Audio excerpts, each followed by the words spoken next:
Ladies and gentlemen, welcome to the, I guess now, first episode of Sell or No Sell. So our inaugural episode was Meat and Potatoes pilot episode. That's why it's called a pilot. And what we did is we did a focus group. And the focus group said, well, there's just too many Meat and Potatoes podcasts out there talking about food, which I really don't care. That's perfectly honest. It's perfectly great. But we thought it'd be better to change the podcast to Sell or No Sell wrestling podcasts, right? So if you're in the wrestling world, you know what selling is and you know what no selling is, right? So for the parts of this podcast and ongoing, we're going to talk about things that we love, that we're going to sell definitely. Like everything is amazing. This is going to be great. And then at the same time, we're going to talk about the no sell, the power bomb that somebody pops up from, right? The no sell, the thing that it's like we can't get behind. So with that, I am Sean again, joined by my co-host, Mr. Bobble Good, Brandon Cohen. He's going to bob his head right now, I think.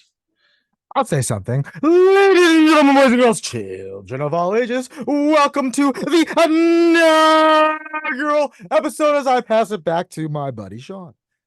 So, look, before we get started, I wanted to let you guys know, whoever is watching this, that first off, we're not wrestling insiders. We're two wrestling fans, right? So if you've chosen to listen to us, you're going to get our opinions on things. We don't have the pencil, the pen. We don't have the notebook. We're not building backwards from Mania, creating a card. We are thinking, well, at least with my takes, we're thinking about what is best for business. Brandon's takes might be what's best for blind people. I don't know.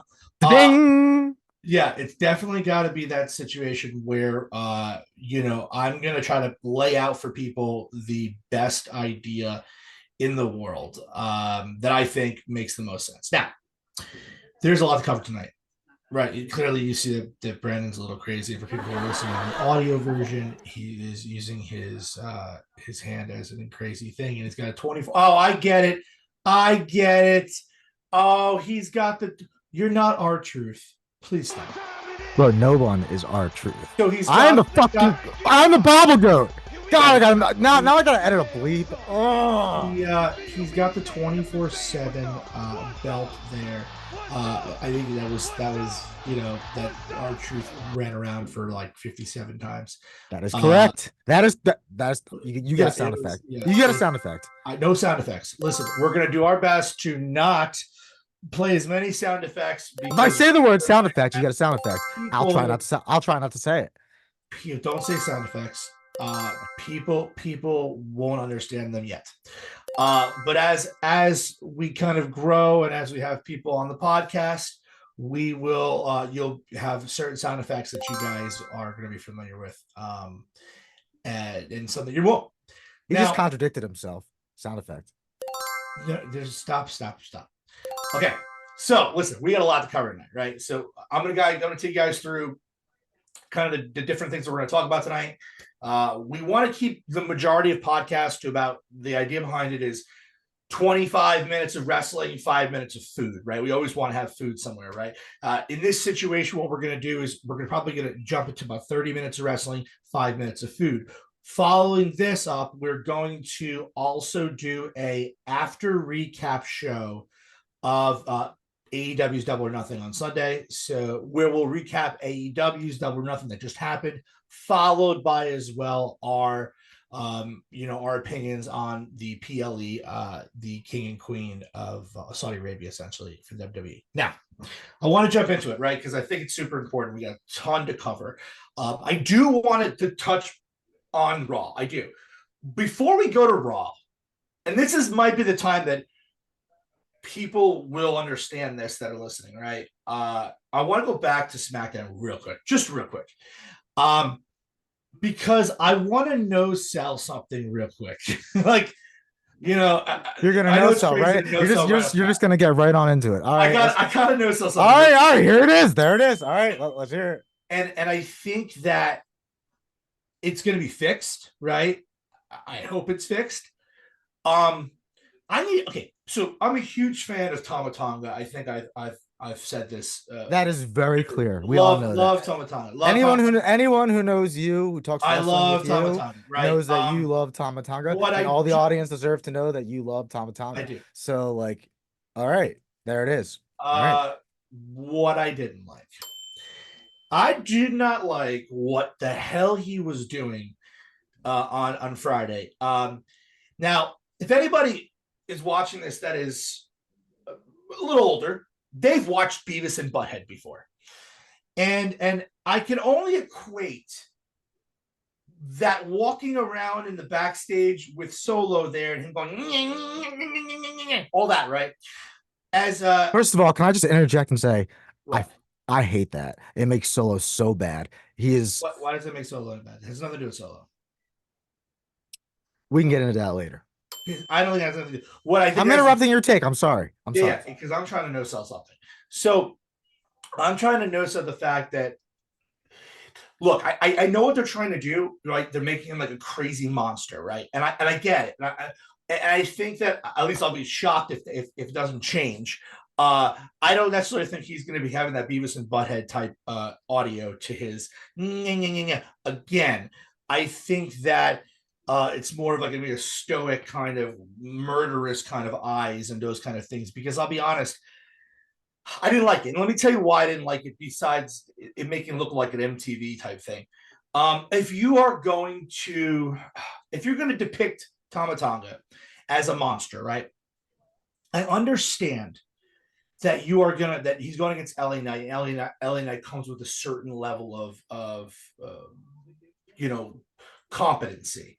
And my problem with it is, if you're selling a man who is supposed to be a monster and came very close a few times to losing that match and only won in typical Bloodline fashion with kind of a cheating type scenario, then how are you really depicting them? You're not really depicting them as a monster then. You're depicting them as someone who kind of got lucky. Now, is it really that important? Yeah, but Bloodline, is a part of your take that Bloodline typical scenario is getting lucky? Because I think Bloodline.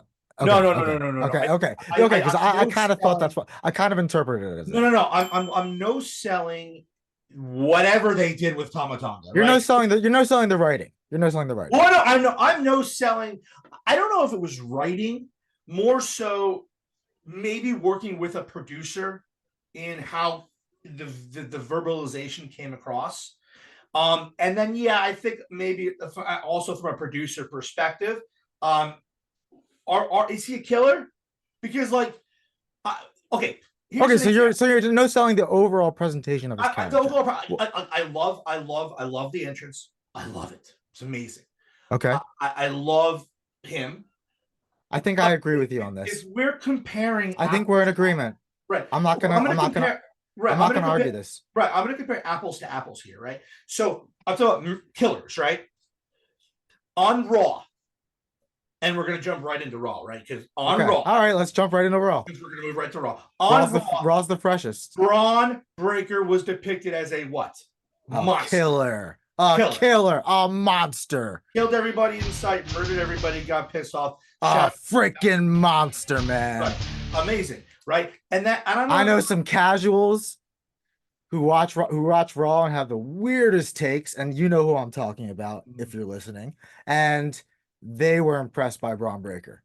I think it was great. I think the way the way his presentation was, but at the same time, I'm not asking for the presentation for Tama Tonga to be like Braun Breaker. What I'm saying is happy medium in between, right? So kind of moving over to Raw real quick here, and I wanted to get the Raw recap here. I'm not going to cover Raw in its entire. We have a lot to cover here. I get it. It's right, all good. A lot of 3 hours. There are a couple things I want to kind of get a take on here. First off.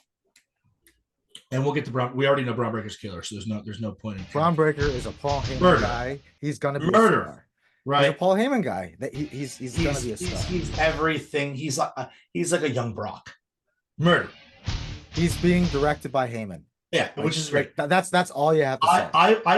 I want to get your take on this, because so I'm selling a good decision by the WWE, which I've heard other people take in a different light.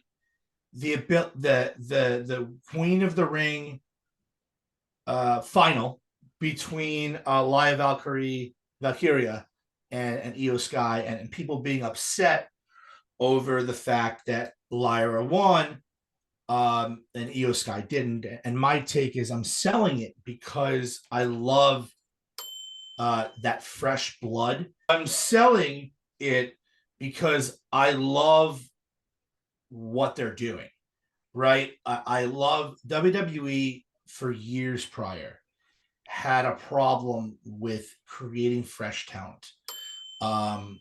There was always that situation where WWE was we would always go back to the cool 10, right? And even in the women's division, we were always going back to Charlotte, Becky, Sasha, Bayley, right? And that was like the refresh of women. That the refresh, right? But they were still always going back. It was like a they changed the titles. They changed from divas to women for them, and that was the whole fresh. But then you're right, it hasn't been anyone since then. Right, and so they haven't built. And so the idea behind Lyra is you're building her, right? Getting the win over Io Sky, which I think is super important. But I'm hearing takes, and obviously again our takes are just our opinions. That oh my god, Io Sky lost. My thought process is, so what? So what? Her winning and going to Queen of the Ring does nothing for anybody. How every match has to do something for someone, right? There's the adage, right? You can either go over or you can get over, right? So you can go over by winning, but getting over is getting over with the crowd, and so they're trying to build this girl up. She's pretty over. I think she's over, right? I think great. I pay attention to the crowd when she wrestles. I don't pay attention to the crowd during every single women's match. So I'm gonna be honest, because sometimes the crowd is just dead during the women's matches, and it's hard to pay attention to. It's nothing to do with the women. It's the same thing with two low. It's the same thing to do with two low card guys, and when the crowd is dead, it's just hard to pay attention to. I still watch, but it's hard. I think it's hard because so I was thinking about this one last week, and I was actually trying to do my best to compare it, seeing if I was right. So my thought process was, so bar none, match of the last week was Tiffany and Bianca and SmackDown, right? Crowd was hot, whole deal. But the thing is, and again, this is where kind of I'm like, that was a great match. It was a great match. I'm thinking about, is this a scenario where it's Friday, work week is over, everybody's super amped for the weekend, and that SmackDown crowd is hot. They're always hot. And then you have Monday come rolling around. It's your first day of the work week. It's a 3-hour event. You have to get up in the morning on Tuesdays. So is it a situation where people are like, oh, I'm just so tired? I don't know. I think, and I get where you're going, and I think it could be that. But then sometimes you look at the wrestlers in the ring and you're like, really? This person's getting TV time when The Miz wasn't on the air for a while. Now he is because of R-Truth. Yeah. Let's just make that clear. Sure. But that's not The Miz's fault. The Miz should be on the air. But he wasn't until R-Truth brought him on the air. That's on the writers. It's just like there are some people that I don't know. I think you're half right. I think you're half of what you're saying is 100% correct. I think it does have to do with the crowd, but I think people know what they're getting into when they go to a WWE. And I think it really depends on the location. If you're on a college campus, it's going to be rowdy. It's going to be rowdy on a Monday. If you're in international, it's going to be rowdy that doesn't matter what day it is, because they're literally there once a year, once every 3 years, once every 5 years, once every 10 years. They're about to go on their first Japan tour in 5 years. Those crowds are going to be silent as hell. It's going to be hilarious. That's just the crowd, right? I know, but people, but casuals, right? Let's be clear. Casuals, they're not going to understand it, and they're going to be like, those are the worst shows I've ever seen. They are. No matter how